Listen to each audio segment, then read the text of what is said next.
Bolivia's a breathtaking country. Anyone wanting to discover this Andean state personally will find this to be true quite literally. Most of the landscapes and the most beautiful images are situated at an altitude where Europe's mountains end. It's also where you'll find extraordinary rail vehicles and often idyllic scenes along the most beautiful railway lines of South America. People don't take the train in Bolivia because they have to, says Juan Carlos Quintillan. Taking the train here is a question of feeling, of the heart. You don't have to work for the railway for that.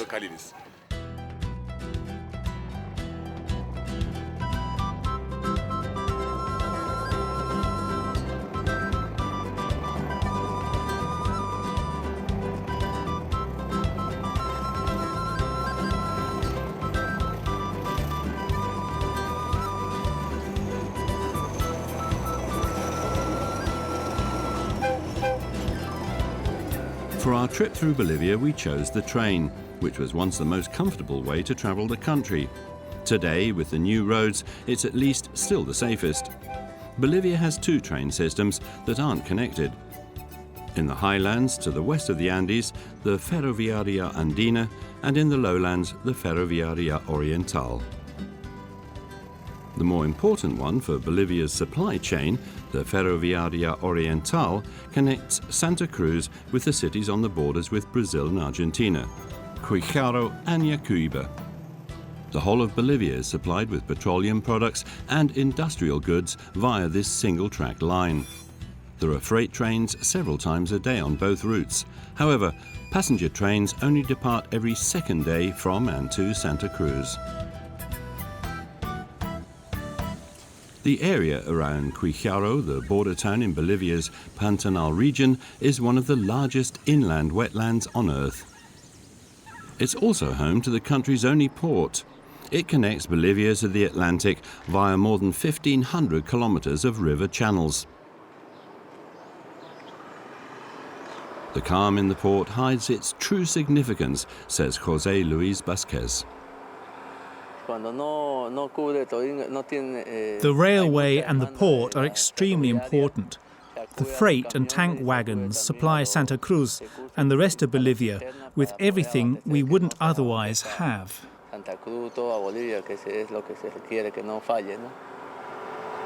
It's a significance you wouldn't guess from looking at the harbour idyll. Walking through the market in Quijaro, you find all the same products you'd find in the huge wetlands of the Amazon and Rio de la Plata.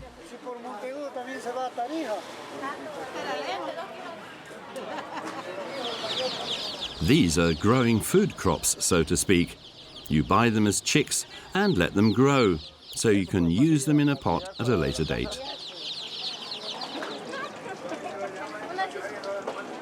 Those who can't wait or don't want to can buy empanadas ready-made. They're pastries filled with chicken, potato or cheese. They're an important snack in Bolivia that can be eaten at any time of day. Whatever's prepared at the market is prepared fresh, right in front of hungry eyes.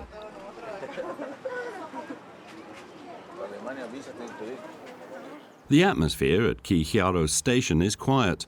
Since the state built a surfaced road parallel to the railway line, the demand for passenger trains to and from Santa Cruz has been declining steadily. The Expreso Oriental costs 127 bolivianos, around 15 euros, and will take passengers comfortably and safely to their destination in 12 hours and overnight. But nevertheless, most take the bus, which departs more often and is a cheaper, faster connection between Quijaro and Santa Cruz. At 5 to 10 euros, the road competition is unbeatable. Anyone who takes the train today will have good reasons, like Maria da Silva from Corumba. The train's better than the bus, because the bus is very full. Here you can go to the toilet in peace and quiet. You've got air conditioning and a television. Everything's clean and simply much better than the bus.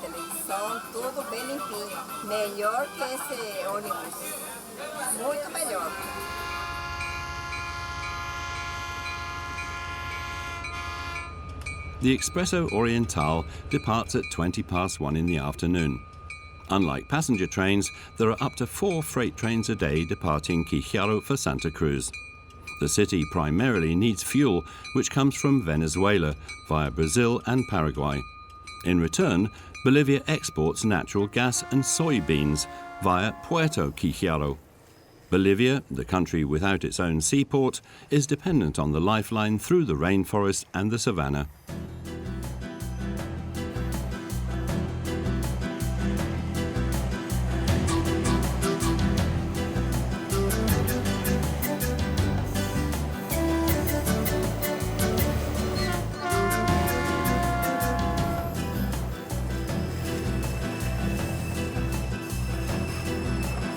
The section from Quijiaro to San Jose is the most beautiful stretch of the railway line in the Bolivian lowlands. You have to be in luck and get a punctual departure to see this part of Bolivia by day. This close to the equator, the daylight's switched off by 6:30 at the latest. It happens very quickly, with only a brief period of dusk.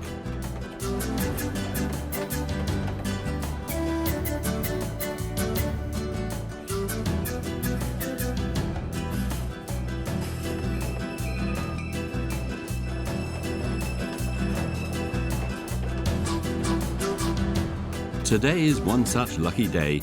The train leaves on time. Nevertheless, not everyone will experience the beauties of the Bolivian lowlands.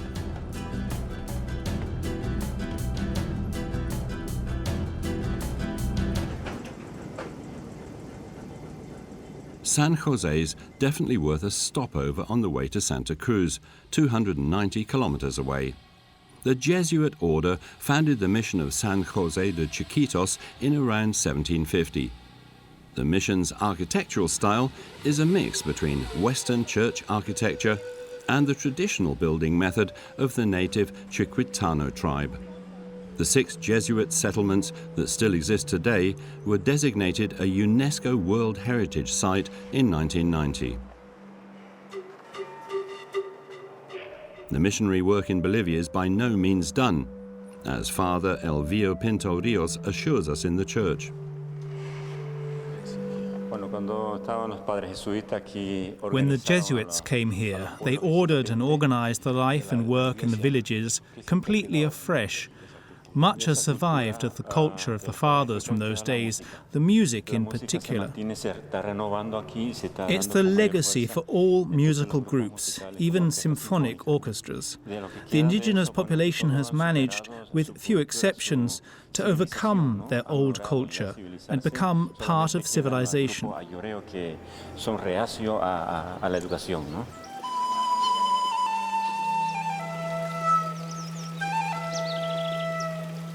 Around 700 kilometers further northwest, we can find those stubborn indigenous individuals and their culture, those who, according to Elvio Pinto Rios, still refuse to join the Jesuit civilization.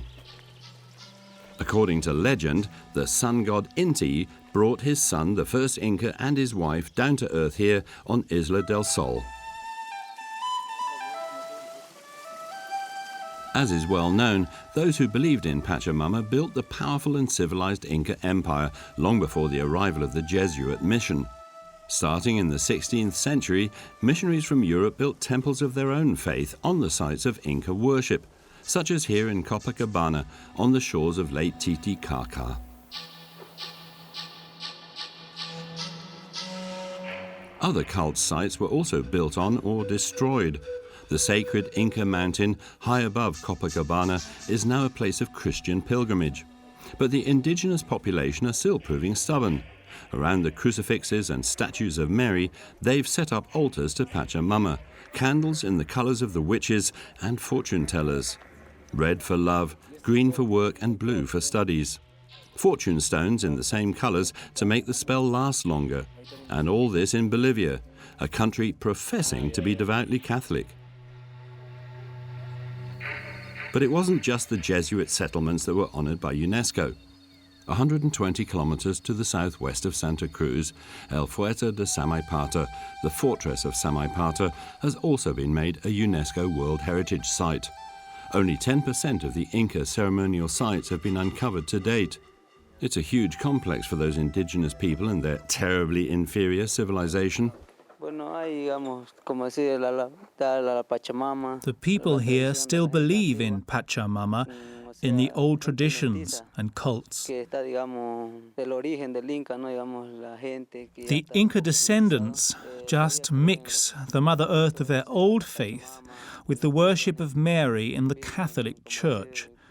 Virgins like Candelaria and Kotoka, that's how they hold on to their old faith. Time to leave San Jose.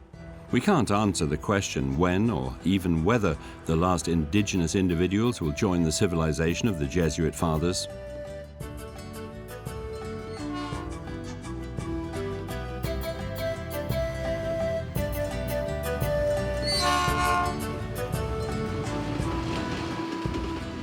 It's another 290 kilometers to Santa Cruz, and getting there entails solving some problems other than just finding the correct faith.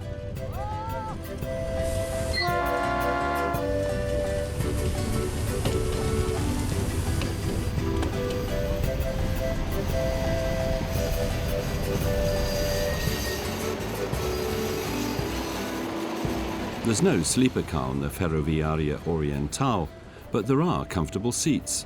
They'll have to do for the nighttime trip. The Expreso Oriental is due to arrive at Santa Cruz station at 5:30. We're not there yet. The Expreso is keeping us waiting. The competition on the road is already heading off in all directions.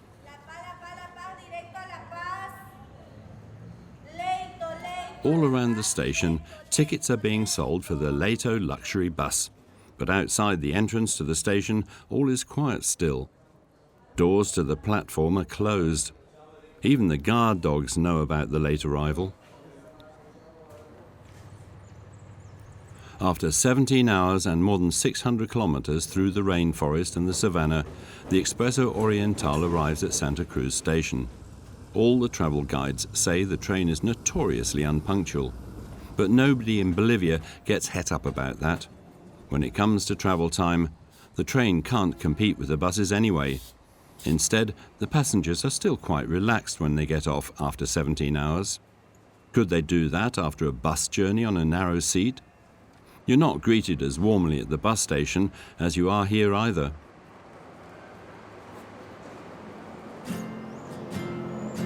The plaza of the 24th of September at the center of Santa Cruz.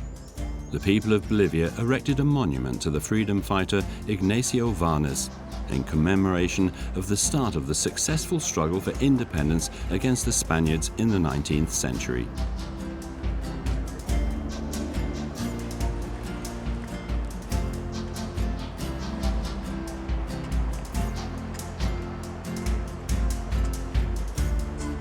Like everywhere in Bolivia, the square in the center is the poster child that indicates how a town or city's doing. That would suggest Santa Cruz is doing very well. The further you go from the plaza, the more the city loses its colonial character. The facades become plainer, the traffic increases, and the differences between the social classes suddenly become much more obvious. Towering in majesty above all this is the statue of Christ looking south, where the desert starts right beyond the city boundary. It's hard to believe, right next to this city with a population of 1.5 million, there's an area of 133 square kilometers consisting of shifting dunes and lakes. It's been protected since 1990.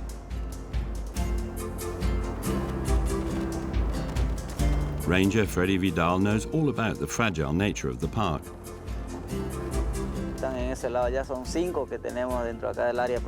There are 5 species of duck in the reserve that are found nowhere else. If you leave them in peace, they'll stay here. If not, they'll move away. The Lomas de Arena Park is a must for any visitor to the Bolivian lowlands. Nevertheless, the park tends to be deserted. It's a real oasis of calm. the kind you'd be hard-pressed to find in Santa Cruz and all the surrounding tourist attractions. Bolivia's economic heart beats in Santa Cruz, and Santa Cruz is most alive at Bimodal Station. Every minute there are departures to all parts of the country, and every minute people arrive too. Primarily, it must be said, by bus. Trains miss out every minute. People come to the station to queue up and buy bus tickets. The queue to buy train tickets is much shorter.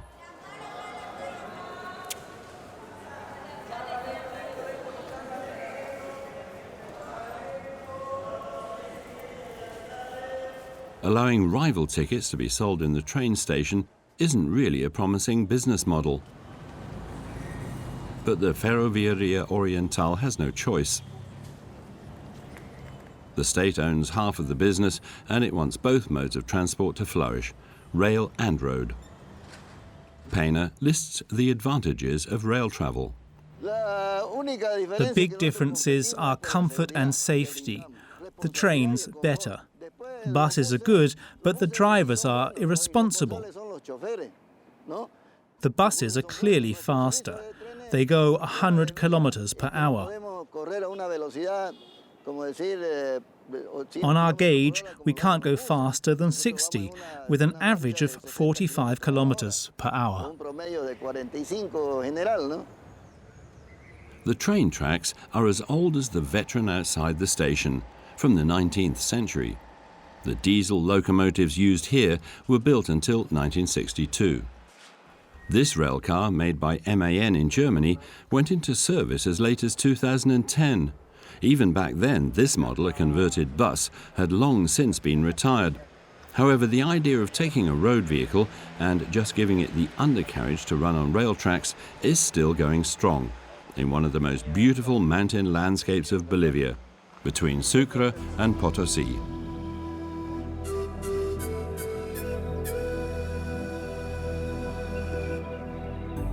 Here, in a valley at more than 4,200 meters, onions are being harvested. The tree line goes up to 4,700 meters, provided anyone plants them.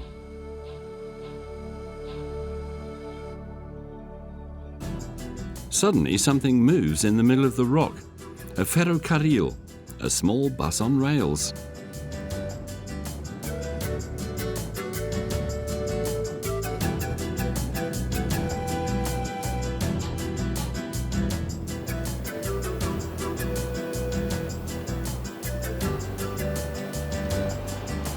It contains two surprises inside. The Mercedes star shines in the high Andes too. And what's more, at the heart of backpacker tourism in Bolivia, on the way to Potosí, this bus seems to be carrying locals only. The train journey between Sucre and Potosí largely goes to villages that can hardly be accessed by road. Betanzos is a case in point. It's the village with the rich onion harvest in the high Andean valley.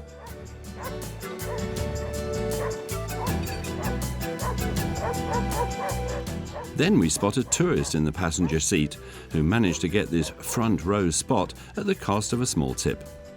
He knows exactly why he'd pay the few Bolivianos extra for this. Dietmar Ott is from Dortmund in Germany. This is one of the most beautiful landscapes there is. It's very diverse. You get lovely rock formations in many different colors. You need to speak a bit of Spanish and know your way around. I'm the only tourist here. All the others take the bus. You don't see anything if you do that.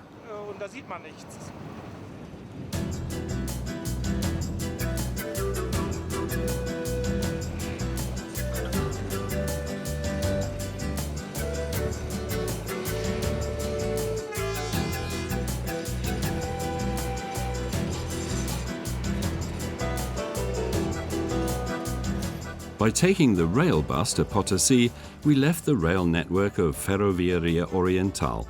We're now in the Andes on the Ferroviaria Andina rail network. In addition to the Sucre-Potosí route, the rail bus also runs from El Alto in the south, from La Paz to Guaqui, but only on every second Sunday in the month. Trains from Oruro to Villason depart every 2 days. Freight trains laden with the ores from the mines depart daily. Our journey of discovery takes us via La Paz, Bolivia's biggest city. You can get to La Paz by bus or plane. And by train? We go in search of answers and see much that's typical of Bolivia. We learn that it wasn't just in the lowlands that the first Native American president of any South American country, Evo Morales, triggered a boom.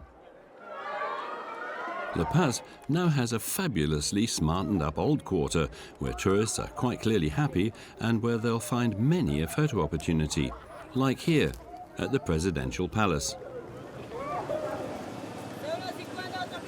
The Bolivians prefer to travel around La Paz in communal taxis, seen here departing from the Plaza San Francisco.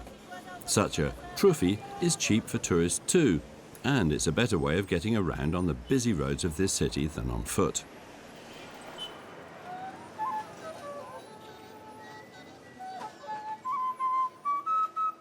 Bolivia's melody has become more cheerful. It's focusing increasingly on its indigenous structures, and not for folkloristic reasons, to sell tourist souvenirs or offer them photo motifs. In Calle Linares, Witches Street, amulets and talismans were sold for tourists and locals even before Morales. No Bolivian would refuse the help of Pachamama, of turtles for long life and health, of owls for wisdom and insight, or of monkeys for love and marriage.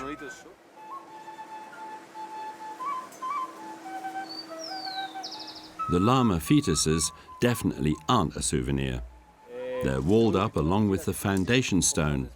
No house gets built without them in Bolivia. The Spanish tourists are glad to refuse. There's no room in the rucksack or suitcase for this element of Bolivian tradition. There's a lot to discover in La Paz, but no railway. There is a station, however, and right next to it is a cable car that was only opened in October 2014. It connects the lower parts of the city with the suburb of El Alto, 1,000 meters higher up.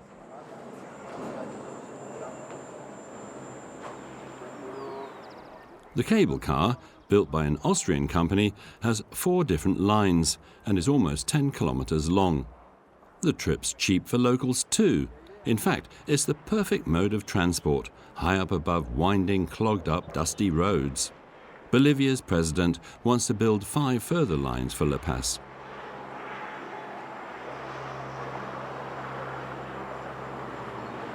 Anyone who's ever been short of breath during a sightseeing tour in the thin air of La Paz will wonder why this mode of transport wasn't built sooner.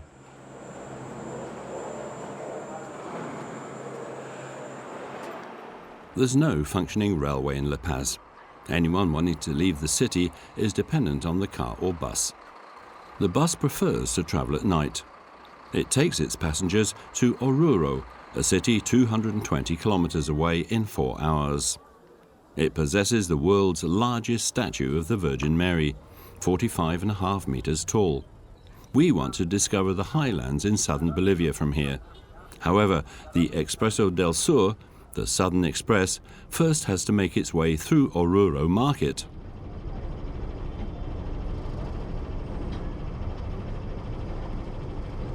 The engines for the freight and passenger trains battle their way from the depot on the outskirts of town to the station 4 times a day.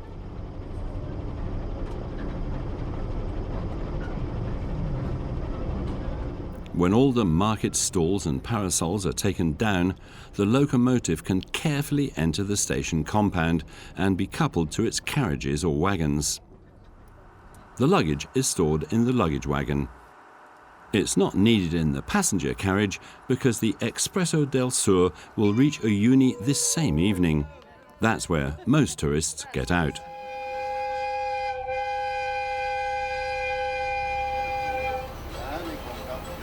There are no sleeper cars on the Expreso del Sur, but the seats are quite comfortable for sleeping. In that regard, it resembles the Expreso Oriental in the lowlands. But this train company cares greatly about punctuality. This is where the Andean version differs hugely from its lowland counterpart.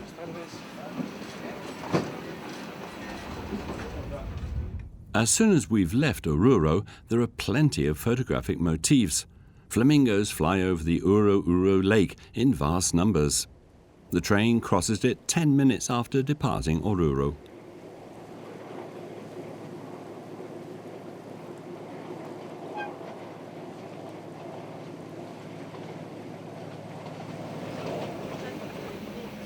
The passenger train between Oruro and Uyuni is particularly popular among foreign tourists.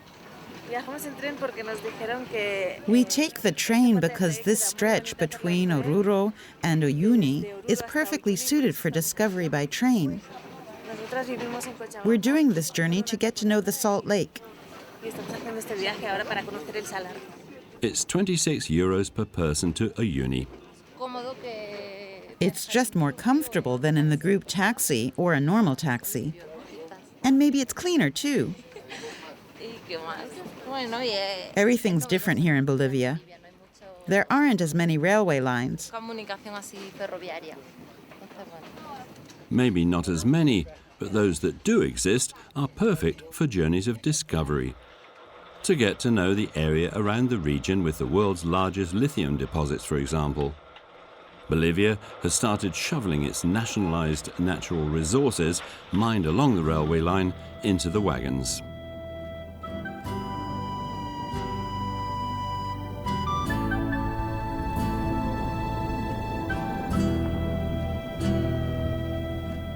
The Salar de Uyuni, the world's largest salt lake, is one of Bolivia's top tourist attractions.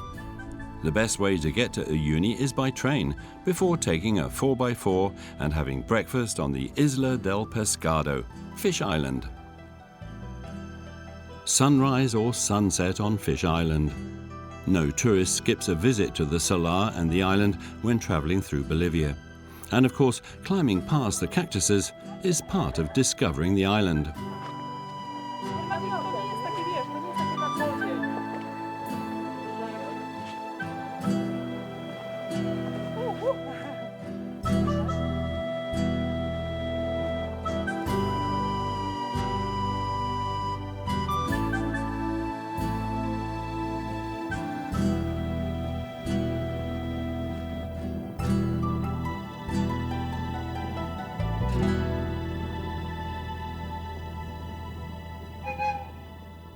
Whenever a train travels through Machacamarca on its way to Uyuni, there's an elderly gentleman waving to the train drivers and passengers. Ricardo Belsu Miranda knows almost everything about the history of the railway in Bolivia's highlands. He's written a book about it and oversees the Railway Museum in Machacamarca. There's not much going on here, even though the museum's open every day. Visitors just have to call the mayor.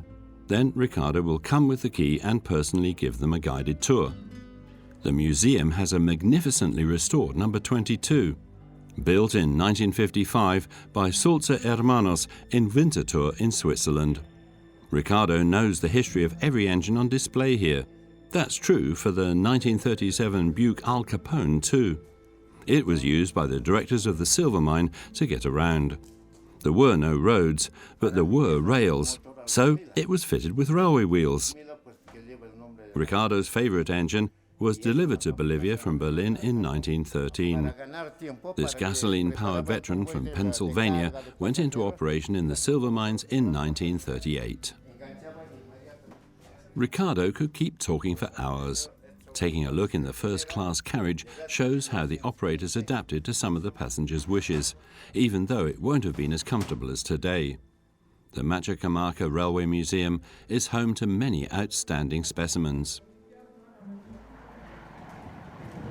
The Expreso del Sur's approaching Uyuni, and therefore the station that's the last stop for most tourists as well.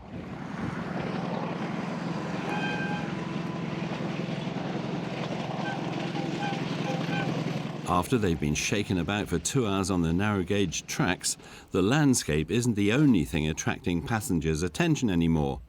Fortunately, there's a dining car, one that can easily compete with its European counterparts.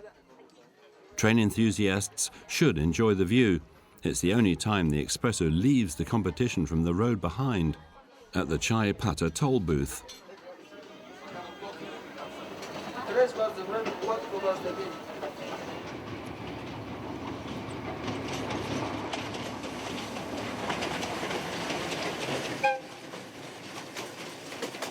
landscape becomes more and more barren, the savanna drier and saltier. The salt lake announces itself long before the train travels along the Salar, taking a herd of vicuña by surprise.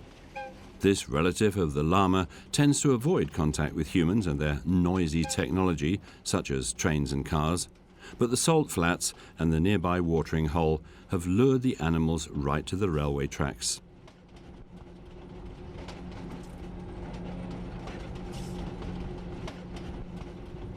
Anyone who's looked into Bolivia's railway history knows this site. The train cemetery of Uyuni has no problem being included in every postcard, calendar or travel guide about Bolivia. There are many stories about the bizarre collection of old steam engines. Unfortunately, these stories have also inspired graffiti sprayers from all kinds of countries.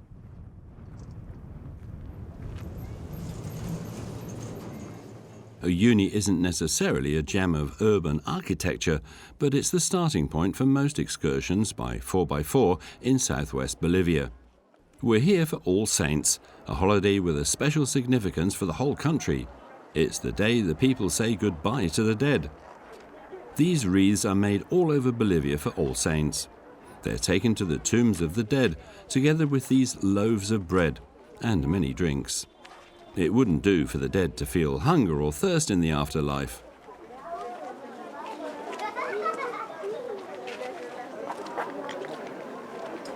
El Dia de Todos los Santos, All Saints, starts at noon. The graves have to be decorated and well filled by then.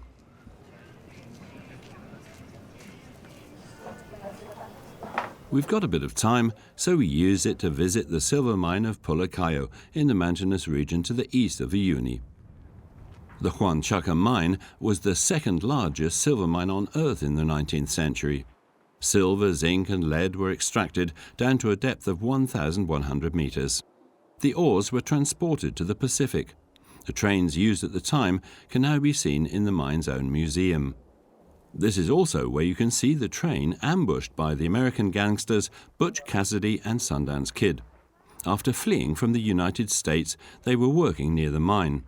They ambushed a money transport when regular employment became too much like hard work. This number 1 is Bolivia's first steam engine, a Baldwin locomotive delivered from Philadelphia in 1890. It's high noon in Pulicayo. The doors open on the dot. Above them, the blue-black wreath shows that someone recently died inside. The spirit of the deceased comes through the open door to say goodbye. Anyone who wants to take part is also invited. The eldest son had a fatal accident 7 months ago.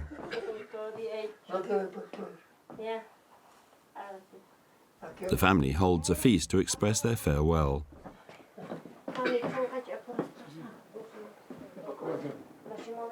And of course, anyone who walks through these doors can participate in the meal. Todos los Santos is the day on which nobody in Bolivia has to go hungry.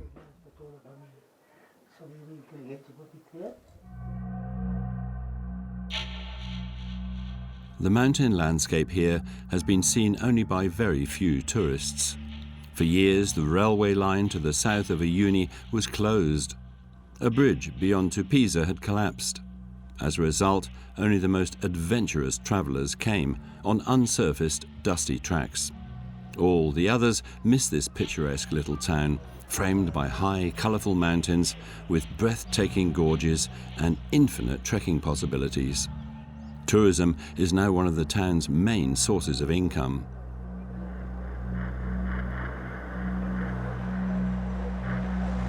Since November 2013, the train has been travelling to Villazon again. Tupiza, La Joya Bella de Bolivia, the jewel of Bolivia, has started to recover from its years of isolation.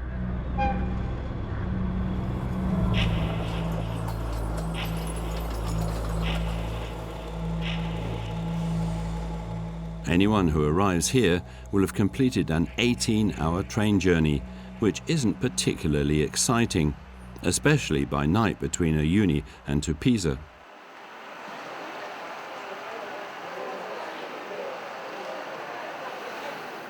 That'll change at a stroke when the train leaves town. The departure of the Expresso del Sur. The onboard entertainment program runs non-stop. Concert recordings, thrillers, action films, and westerns in particular are shown without interruption for the few passengers left travelling to the Argentinian border.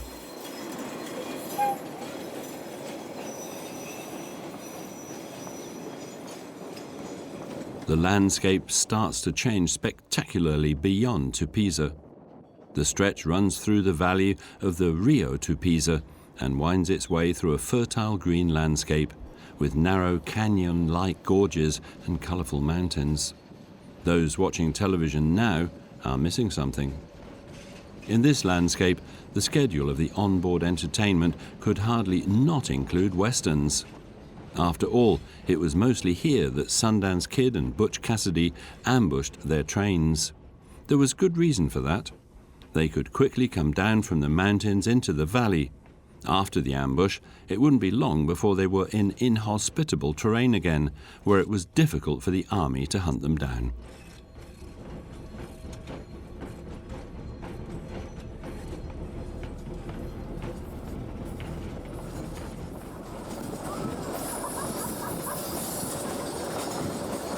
If there was a bend where the driver couldn't see well, it was an ideal location to block the tracks with a tree trunk right behind the bend, forcing the Expresso to stop.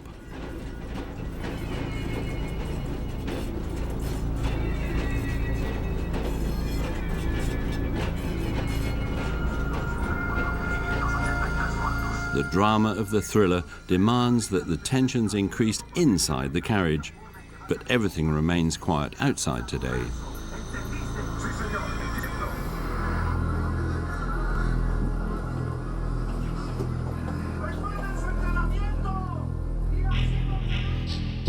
Today's the day after All Saints.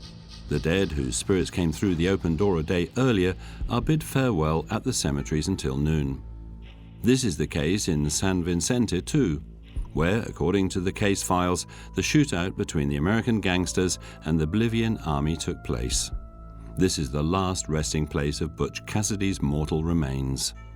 All around his grave, people are saying goodbye to the dead.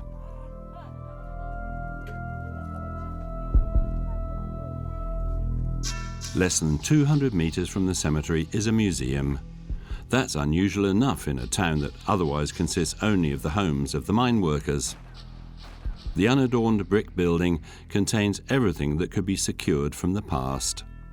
The gang, headed by Butch Cassidy and Sundance Kid, is still alive here, at least on the pictures and wanted posters.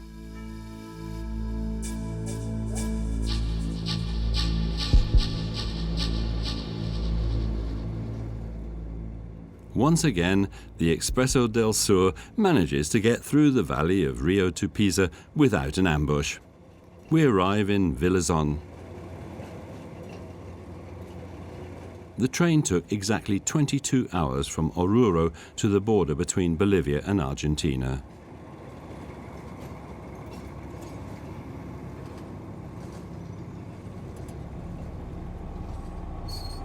The number of passengers alighting remains manageable.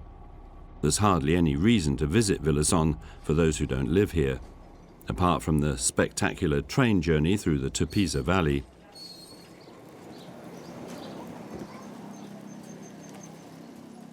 It's not possible to take the train into Argentina. The tracks speak a very clear language. Beyond the car and pedestrian bridge, the border to Argentina, there's nothing worth visiting.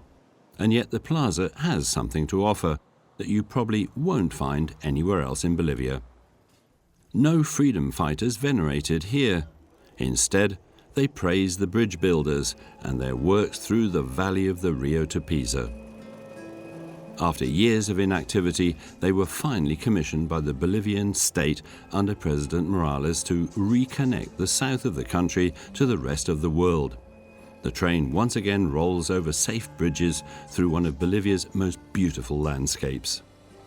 On our return journey, we asked Bernard Melchior and Anne Petit from Brussels why they came to Villazon. I think it's wonderful. It's a journey to another world. The landscape's beautiful. It's hugely exotic. I like it very much. It's completely unusual, very beautiful and exotic. We're in a different time, a different world.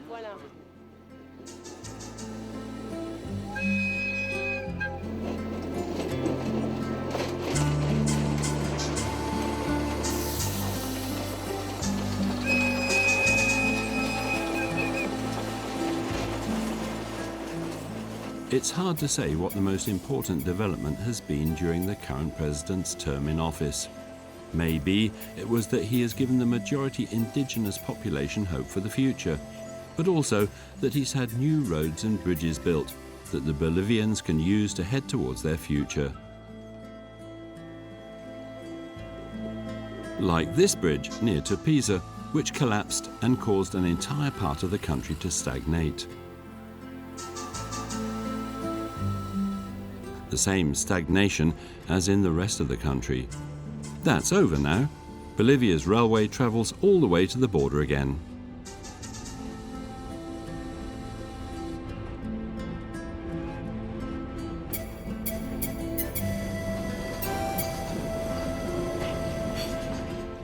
For decades, Bolivia didn't have much more than landscape to offer. That's over too now. Since the railway has started operating again, much has got moving all over the country, and that's a good thing.